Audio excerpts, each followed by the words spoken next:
अकोल्यात शेतकरी चांगलेच आक्रमक झाल्याचं पाहायला मिळत आहे। अकोल्यातल्या टिळक रोडवर थेट शेतकऱ्यांनी रास्ता रोको करीत आपला रोष व्यक्त केलाय।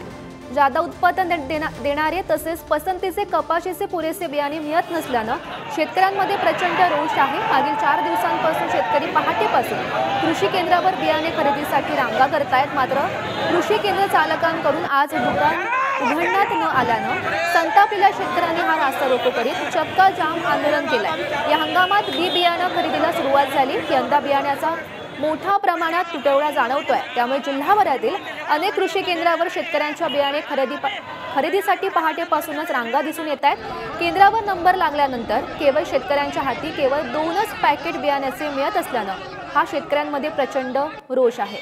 तर पोलिसांकडून शेतकऱ्यांची समजूत काढण्याचा सुद्धा प्रयत्न सुरू आहे आणि जो शेतकरी आहे तो चांगलंच आक्रमक झाल्याचं पाहायला मिळतं आणि त्या संदर्भातली आपण ही दृश्य सुद्धा पाहू शकतो अकोल्यामधून।